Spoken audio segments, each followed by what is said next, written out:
Ayan mga katropa, bilad na muna natin ating mga alagang gagamba. Ayan, nabol lang natin sila sa sikat ng araw. Medyo late na pero pwede na rin siguro.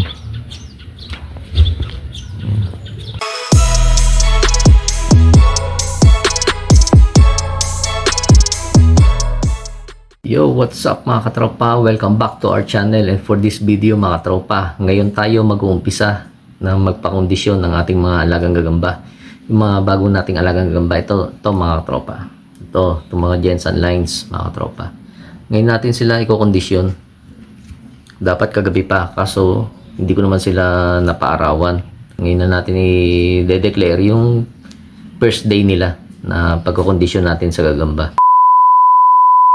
Dito mga katropa ay sinama ko na rin yung ating isang pula-pusod. Yan. Susubukan ko siyang i-condition din kasama nitong mga Jensen lines mga katropa. Itong 5 Jensen lines. Titingnan natin kung ano magiging epekto sa kanya ng muli niyang pagkakondisyon. Kasi matagal ko na hindi siya nakukondisyon mga katropa. So yan. Ito. Pulahan yan. Pula-pusod na pulahan. So ngayon mga katropa, lahat sila pa iputing kuli tulad ng ginawa ko kagabi mga katropa, diba? Pinagala ko sa stick tapos pinaipot ko. So dapat kahapon yung yung first day nila, kaso gabi na mga katropa. Kaya ngayon ulitin na lang natin. So ngayon na first day.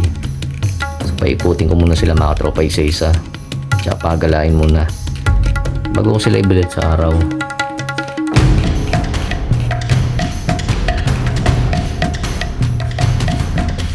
Labas natin sila.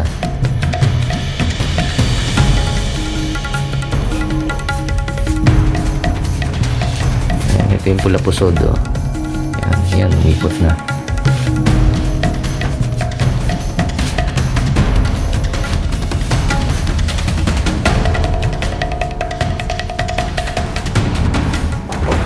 Tulog ka agad ah. Pula-pusod lang yan mga katropa. Susubukan natin siya. Bihira lang mga katropa yung nagpapalaban ng derby sa pula-pusod. Kalimitan halos hindi pinapansin ng mga ganitong klaseng gagamba. Pero tayo mga katropa, nag-aalaga naman tayo ng pula-pusod. Basta magandang klase lang. So susubukan natin. Yan.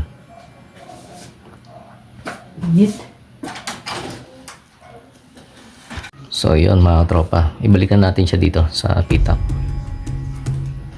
O, diyan ka na muna.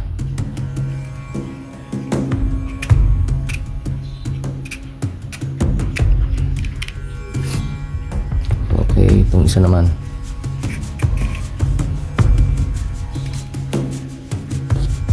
Itong ating tigrehan. O, ito mga tropa.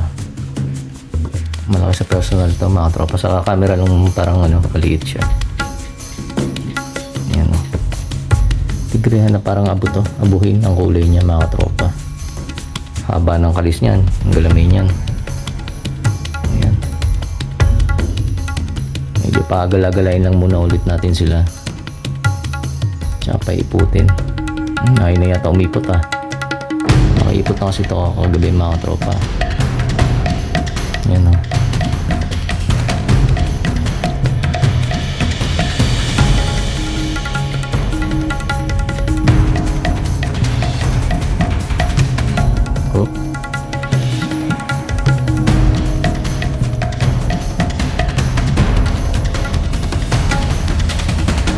Solid na Jensen to mga tropa.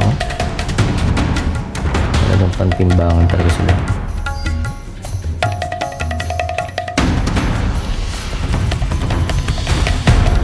Kita nyo naman mga tropa.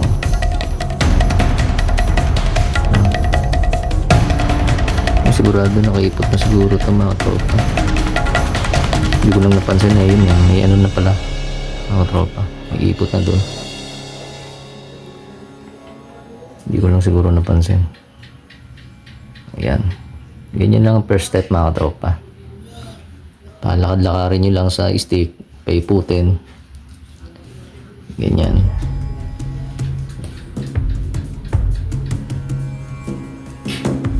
Pag bagong bili nyo gagamba mga tropa o bagong huli, Hindi nyo muna pakainin. 1 to 2 days, i-ano nyo lang, paiputin, paggalain nyo sa stick.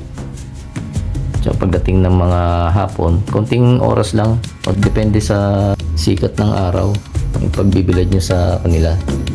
Huwag naman masyadong babad mga katropa. Siguro kung sobrang sikat ng araw mga katropa, tama na mga hanggang 5 minutes, ganun. O, depende mga katropa. Pag napansin nyo ng gagamba nyo ay di na mapakali, malikot na sa kanilang lagayan dahil sa sikat ng araw, pwede nyo na silang alisin. Ganun lang, huwag naman sobra at baka mamatay na sila, di ba? So, yun ang gagawin natin maya mga tropa. Gagalayin lang muna natin sila sa stick. So, paiputin. Ayan. Patutulugin ko na lang muna to mga tropa. Babalik ko na sa kanyang kaha. Ayan mga tropa, oh. Ayan yung lakas ng kapit. Siya pag hinipang kagad, diba? Madaling makatulog sila. Dati ako mga katropa, hindi rin marunong tumingin ng gagamba. Kung ano yung makita ko, yun na.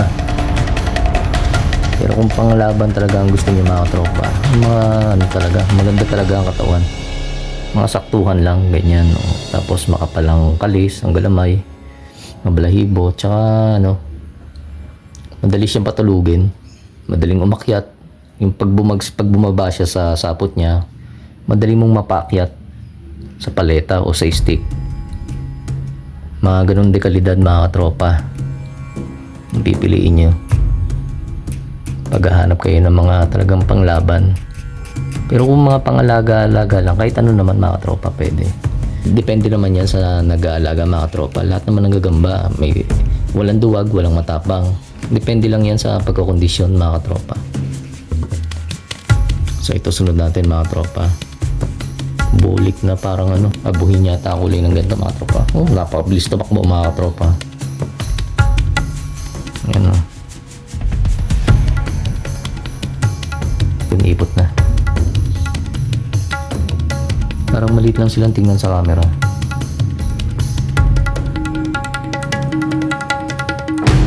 Pero sa personal talaga, ang hahaba niyan. Tsaka pagka pinalakad mo sa kamay mo, naramdam mo yung nila, yung bigat. Bigat ng mga galamay nila sa sa balat mo pag ayan, kung sana siyang natulog. Lakarin lang muna natin ng konti mga tropa.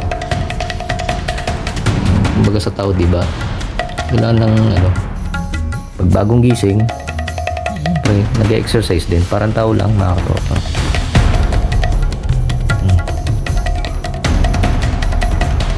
Ganun din ang gagamba. Ayan. Sobrang bilis mga katropa.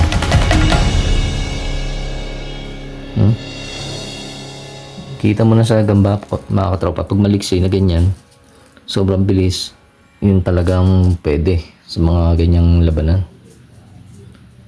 Tsaka sa stick mga tropa, ramdam na ramdam mo yung gapang niya. Oh.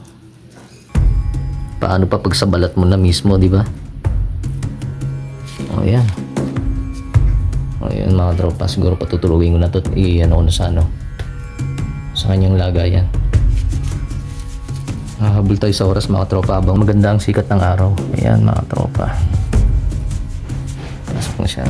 Dito na siya sa kanyang bahay. Oops, baka maipit ka pa. O yan. Pasensya na kayo sa ingin ng aso mga tropa. Lagasi ko ng aso dito. So na lang, ito naman. Ito. Yung parang gagambang mais na ito mga tropa. Hindi ko pa napapakain ito mga tropa. Mabilis din mga tropa.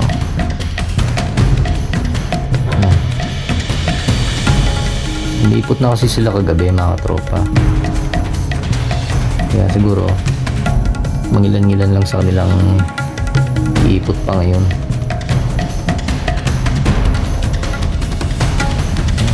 Yun, umipot na rin mga tropa, hindi lang nakuha na.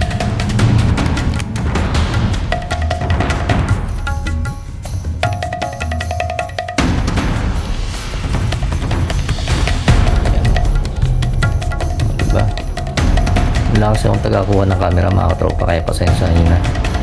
Ako lang mismo kaya manong pagkuha na lang sa kanila ng video. Ayan,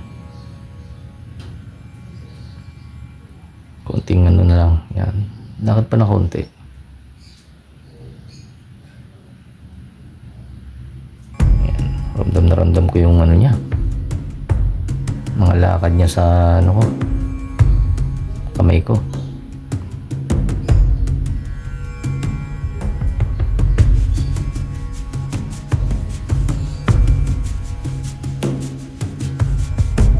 Okay na yung mga tropa, patutulugin ko na to.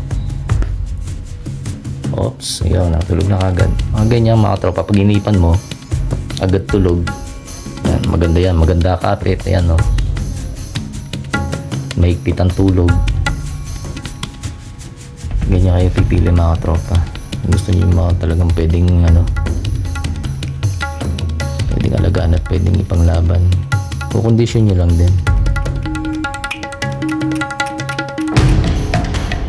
Ito mga tropa, medyo orange siya, mahaba rin ng kalis ang galamay.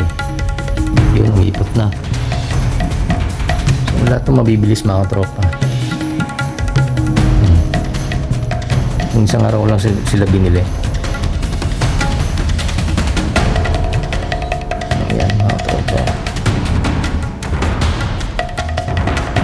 dapat mga tropa ang bibiling ko mas Battleline, kaso walang tindang mas Battleline. Dito lang ako bumili, malapit sa amin mga tropa. Ayan, kita nyo naman ang bilis ng mga tropa.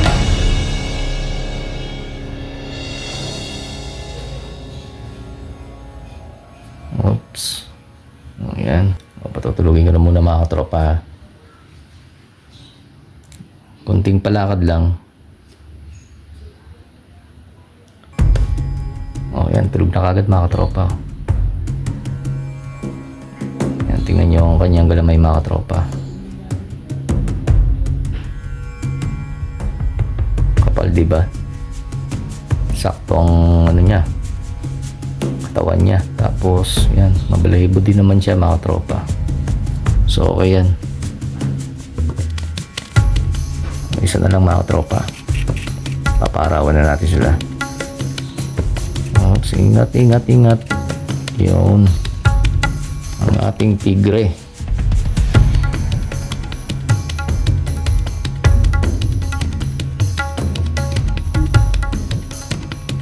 Ito mga tropa,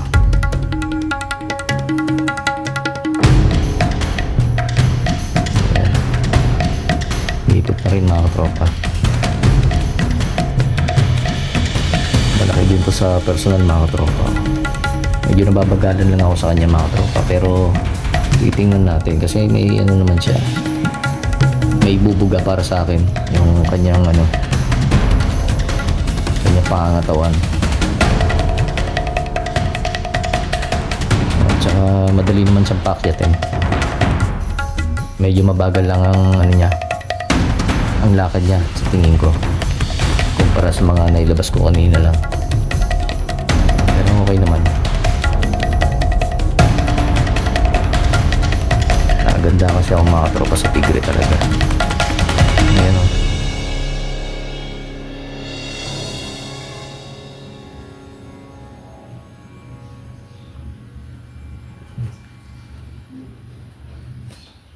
Yan. O, kunting lakad na lang bago kita ilagay sa kaha mo. Patulugin ko muna mga tropa.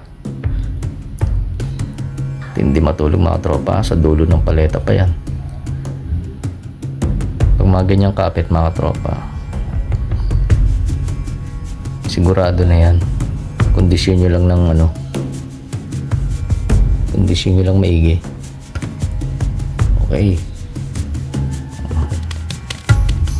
patulugin. So yun mga tropa, tara samahan nyo ako magbilad ng gagamba. Ayan mga tropa, bilad na muna natin ating mga alagang gagamba. Ayan, inabol lang natin sila sa sikat ng araw. Medyo late na pero pwede na rin siguro. Itong first day na conditioning natin mga tropa. First day,